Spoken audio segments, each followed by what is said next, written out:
Καλησπέρα. Είσαστε καλά? Τώρα θα σας απολαύσουμε.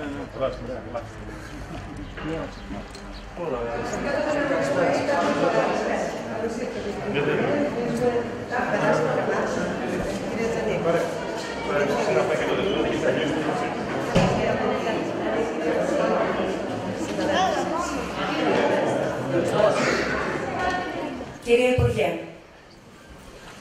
κύριε Περιφερειακέ Διευθυντά Πρωτοβάθμιας και Δευτεροβάθμιας Εκπαίδευσης Πελοποννήσου, κύριε Διευθυντά Δευτεροβάθμιας Εκπαίδευσης Πελοποννήσου, Αρκαδίας, κύριε Διευθυντά Πρωτοβάθμιας Εκπαίδευσης Αρκαδίας, κύριε Πρόεδρε του Επιμελητηρίου Αρκαδίας, κύριε Πρόεδρε της Σχολικής Επιτροπής Δευτεροβάθμιας Εκπαίδευσης Αρκαδίας, κυρίες και κύριοι διευθύντριες και διευθυντές των σχολικών μονάδων, κυρίες και κύριοι συνάδελφοι πρωτοβάθμιας και δευτεροβάθμιας εκπαίδευσης, κύριε Πρόεδρε του Συλλόγου Γονέων και Κηδεμόνων του Τρίτου Γυμνασίου Τρίπολης, αγαπητοί γονείς και κηδεμόνες, κυρίες και κύριοι, σας καλωσορίζουμε στην απόψινή εκδήλωση του Τρίτου Γυμνασίου Τρίπολης. Σας ευχαριστούμε που ανταποκριθήκατε στο κάλεσμα των μαθητριών, των μαθητών και των εκπαιδευτικών του σχολείου μας να παρουσιάσουμε μια πρωτότυπη, πιστεύουμε, εκδήλωση με βασικό άξονα την άρρηκτη σχέση του λαού μας με την παράδοση. Πριν όμως ξεκινήσει η εκδήλωσή μας, παρακαλώ τον κύριο Μισθό να απευθύνει χαιρετισμό. Κύριε Υπουργέ Υγείας, κύριε Διευθυντά Δευτεροβάθμιας Εκπαίδευσης, κύριε Διευθυντά Πρωτοβάθμιας Εκπαίδευσης, αγαπητέ Πρόεδρε της Σχολικής Επιτροπής, κύριε Πρόεδρε του Επιμελητηρίου, αγαπητοί διευθυντές, συνεργάτες μου εκπαιδευτικοί της Πρωτοβάθμιας και της Δευτεροβάθμιας Εκπαίδευσης, κύριε Πρόεδρε του Συλλόγου Γονέων και Κηδεμόνων, αγαπητοί μας μαθητές πάνω απ' όλα. Ένα μέρος του παρελθόντος πεθαίνει κάθε στιγμή και η θνησιμότητά του μας μολύνει αν προσκοληθούμε σε αυτό με υπερβολική αγάπη.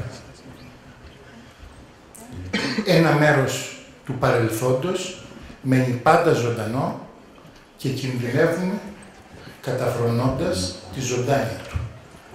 Με αυτά τα λόγια έτσι ήθελα να απευθύνω ένα χαιρετισμό σε όλους σας, θυμίζοντας ότι αν η ελληνικότητά μας στο διάβα του χρόνου στηρίχθηκε, πέρασε μέσα από εμπόδια, από δυσκολίες, πάντοτε τις ξεπέρασε μέσα από αυτό το παρελθόν που είναι πάντα ζωντανό, οι γενιές διαφυλάττουν και οι γενιές παραδίδει μία στην άλλη.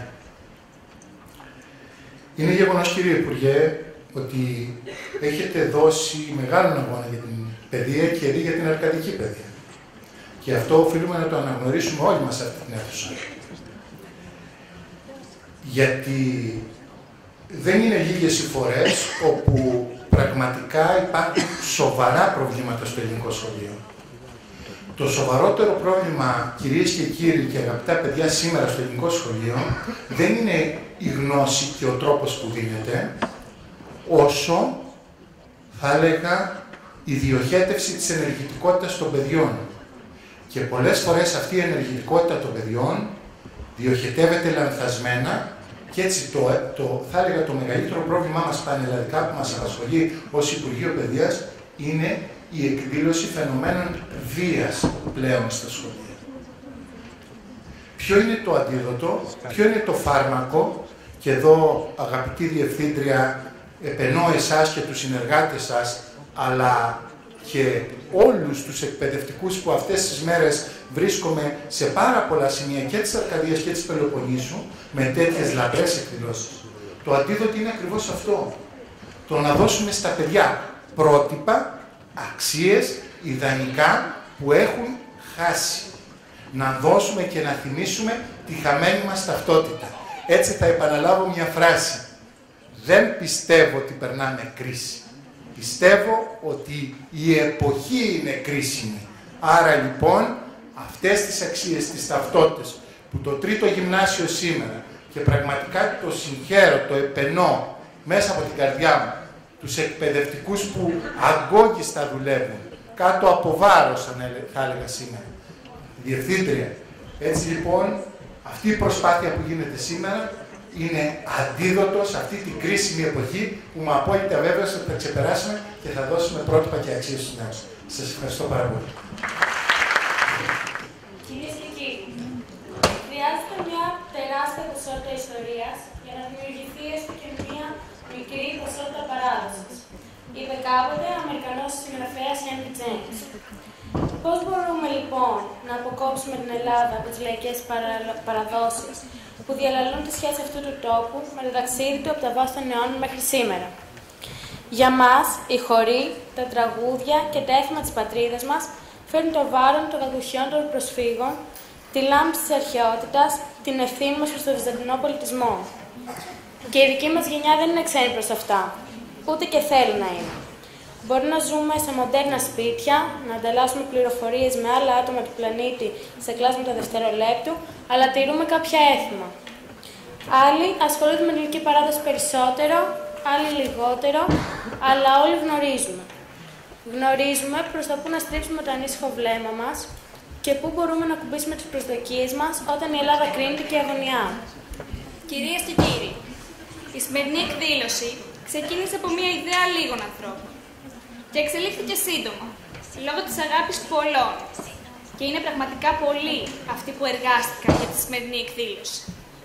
Κάποιους θα τους δείτε πάνω στη σκηνή, να χορεύουν, να τραγουδούν, να παρουσιάζουν με περηφάνεια τη δουλειά μηνών. Υπάρχουν όμως και αυτοί που δεν θα εμφανιστούν στο σανίδι. Και μας βοήθησαν τόσο πολύ, φέροντας φορεστές και υλικά, καταθέτοντας τις γνώσεις και τον προσωπικό τους χρόνο και εμψυχώνοντας την ομάδα μας. Εμείς λοιπόν δεν θα μπορούσαμε να κάνουμε κάτι άλλο σαν ομάδα παρουσίασης από το να ευχαριστήσουμε ιδιαίτερα αυτούς τους καθηγητές για την υποστήριξη που μας προσέφεραν. Θα θέλαμε λοιπόν το πρώτο χειροκρότημα της βραδιάς να ανοίξει σε αυτούς.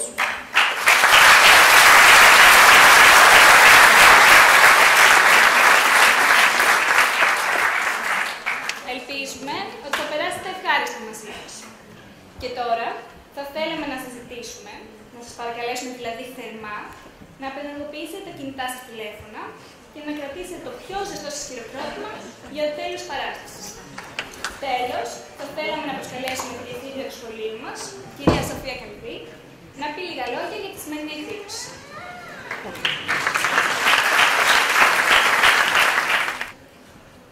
Σας καλωσορίζω στη σημερινή εκδήλωση του σχολείου μας. Βρίσκομαι στην ευχάριστη θέση να μπορώ να μιλήσω με πραγματική υπερηφάνεια για ό,τι θα σας παρουσιάσουμε σήμερα. Η υπερηφάνεια αυτή πηγάζει καταρχήν από το θέμα της σημερινής εκδήλωσης, τη λαϊκή μας παράδοση, που αποτελεί ένα από τα πιο ζωογόνα στοιχεία του ελληνικού πολιτισμού. Και αυτό όχι γιατί μας θυμίζει ένα μακρινό παρελθόν που ανασύρουμε από τις αφηγήσεις των παππούδων μας και τις παιδικές μας μνήμες, αλλά κυρίως γιατί συνυπάρχει με το παρόν του λαού μας. Άλλωστε, οι χοροί, τα έθιμα, τα αντικείμενα, οι συνήθειες και οι λέξεις της ελληνικής υπαίθρου δεν απουσιάζουν από το αστικό μας περιβάλλον. Είναι όλα μέρος της καθημερινότητάς μας, του σύγχρονου ελληνικού πολιτισμού, μας συντροφεύουν σε στιγμές χαράς και λύπης, στην αμεσότητα της ελληνικής γλώσσας. Δεν είναι λοιπόν ορθό να μιλάμε για αναβίωση της παράδοσης. Ο στόχος μας σήμερα δεν είναι να αναστήσουμε και να αναπαραστήσουμε κάτι που ανήκει αποκλειστικά στο παρελθόν. Αντιθέτως, θελήσαμε να αναδείξουμε το στέρεο νήμα που ενώνει την ιστορία του τόπου με το σήμερα. Διότι ο Έλληνας και η Ελληνίδα, όπως και κάθε λαός άλλωστε, φέρει το βάρος της λαϊκής του παράδοσης και της ιστορίας του εσαΐ. Άλλωστε, ένας από τους κεντρικούς άξονες για την επιλογή του θέματος της απόψινής εκδήλωσης είναι η έννοια της αειφορίας. Ένας σύγχρονος θεωρητικός όρος που δένει αρμονικά με την πανάρχια πρακτική του λαού μας να διατηρεί, να επαναπροσδιορίζει και να ανακυκλώνει στοιχεία του ελληνικού πολιτισμού στην καθημερινότητά του στο πέρασμα των αιώνων. Έχοντας φέτος λοιπόν αγκαλιάσει ως τρίτο γυμνάσιο και το θεσμό του αειφόρου σχολείου, επικεντρωθήκαμε σε ό,τι αναπτύσσεται χωρίς να απορρίπτει το χθες και το σήμερα, σε ό,τι αναγεννάται διαρκώς στη λαϊκή μας παράδοση. Είναι επίσης σημαντικό να επισημανθεί και η διαδικασία ολοκλήρωσης της απόψινής εκδήλωσης. Πρόκειται για μια συλλογική προσπάθεια που διαρκεί εδώ και μήνες και απαιτεί τη συνεργασία πολλών ανθρώπων με διαφορετικά ταλέντα. Αρχικά, οι μαθήτριες και οι μαθητές του σχολείου μας, με υπευθυνότητα, πρωτοβουλίες και νεανικό ενθουσιασμό, διέθεσαν μέρος του ελεύθερου χρόνου τους για να βοηθήσουν στις κατασκευές που εκτίθενται στην είσοδο της αίθουσας και στις πρόβες για την παράστασή μας. Τα ονόματά τους βρίσκονται στο πρόγραμμα που κρατάτε στα χέρια σας. Μπορεί η αναφορά του ονόματός τους σε ένα κομμάτι χαρτί να φαντάζει ασήμαντη. Πιστεύουμε όμως ότι μέσα από τη διαδικασία για την προετοιμασία της εκδήλωσης καταφέραμε να τους εμφυσίσουμε αξίες και να δημιουργήσουμε ευχάριστες αναμνήσεις που θα είναι κτήμα τους για μια ολόκληρη ζωή. Θεωρώ επίσης χρέος μου να ευχαριστήσω δημόσια την ομάδα των εκπαιδευτικών του σχολείου μας που εργάστηκαν για τη σημερινή εκδήλωση. Διέθεσαν τις γνώσεις τους, τον προσωπικό τους χρόνο, κοπίασαν επί μήνες και με αυταπάρνηση για μια εκδήλωση του σχολείου που εργάζονται. Και είμαι σίγουρη ότι το αποτέλεσμα θα τους δικαιώσει. Πιο συγκεκριμένα, και επειδή δεν μπορώ να ιεραρχήσω τη συμβολή τους, καθώς είναι ισότιμοι, τους αναφέρω αλφαβητικά. Ο κύριος Γαλάνης, καθηγητής οικιακής οικονομίας, η κυρία Δελή, φυσικής αγωγής, η κυρία Καραλιά, γαλλικής φιλολογίας, η κυρία Κατσαρού, επίσης φυσικής αγωγής, η κυρία Κωνσταντινίδου, αγγλικής φιλολογίας, ο κύριος Μαρκόγενης, καθηγητής μουσικής, ο κύριος Νάστος, καθηγητής εικαστικών και η κυρία Τζανή, φιλόλογος και υποδιευθύντρια του σχολείου. Τέλος, θα ήθελα να ευχαριστήσω τους φορείς, τους χορηγούς και τους ανθρώπους εκείνους που υποστήριξαν ηθικά και υλικά τη σημερινή μας προσπάθεια. Κυρίες και κύριοι, εγχειρήματα σαν αυτό που ανέλαβε φέτος το Τρίτο Γυμνάσιο Τρίπολης αποκτούν ευρύτερο νόημα και όταν απευθύνονται στο κοινωνικό σύνολο. Τονίζεται και φωτίζεται έτσι η αμφίδρομη σχέση σχολείου και κοινωνίας. Στόχος του σχολείου δεν είναι η παροχή στήρων γνώσεων, αλλά η συνεργασία και η καλλιέργεια